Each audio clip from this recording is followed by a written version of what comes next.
ভাইয়া, ভাইয়া, শওকত ভাইয়া। শওকত ভাই, কি ব্যাপার, হঠাৎ এই সময় ডাকাডাকি করতেছিস? এই মেয়েটা কে সাথে? ভাইয়া, ও হচ্ছে উর্মি, ও আমাদের বন্ধু, আমাদের সাথে একসাথে টিকটক করে। কি বলিস, তোমাদের সাথে একসাথে টিকটক করে? এখনো তো দেখলাম না ওরা ঠিকঠাক মতো টিকটক অ্যাপে।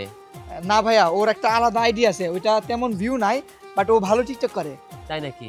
তা বেশ ভালোই। তা আমার এখানে কেন? আসলে ভাইয়া ওর না একটা হুজুরের সাথে বিয়ে হয়েছিল। আর ওই হুজুর তো পছন্দ করে না টিকটক করা, বাইরে ঘোরাফেরা করা। আবার ওর এরকম জীবন পছন্দ না যে পর্দাশীল হইয়া থাকা। ওর তো পছন্দ টিকটক করা। ওর ইচ্ছা হইতাছে ও টিকটকার হইব বড় একজন, আর বড় একজন মডেল হইব। ওরে তো ওর বাড়ি থেকে বাইর করে দিছে ওর জামাই, তাই আপনার কাছে নিয়ে আইছি। আসলে আমারে বাড়ি থেকে বাইর করে দেয় না, আমি নিজেই চলে আইছি রাগ দেখায়। কারণ একটা হুজুরের সঙ্গে থাইকা জীবনটা নষ্ট করার চাইতে খুব ভালোভাবে জীবনটা উপভোগ করা ভালো না?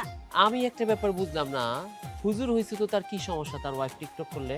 এখন তো হুজুররা নিজেরাই টিকটক করে, ঠোঁটের মধ্যে লিপস্টিক লাগায়া কেমন কেমন করে হুজুরদের দেখি টিকটক করতে।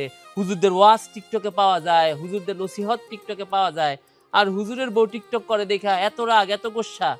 অবশ্য টিকটক করা কারোর জন্যই ঠিক না, আমরা একটু বেলাইনে কাজ করি, তাতে কি, জীবনটাকে তো উপভোগ করা যাইতেছে, তাই না?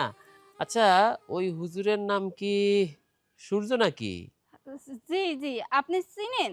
না না, চিনি না। ওই মসজিদে আসা যাওয়া হইতো এক সময়, ওই তখন চিনতাম আর কি, এর বাইরে কিছু না। যাই হোক, আমি অনেক বড় বিপদে পড়ছি। আসলে জামাই ছাড়ছি বইলা আমার আব্বা আমারে ত্যায্য করে দিছে। আর ওরাও রাখতে পারতেছে না, ওইখানে থাকার জায়গা নাই। তাই বলতেছে আপনার এইখানে যদি একটা থাকার ব্যবস্থা করে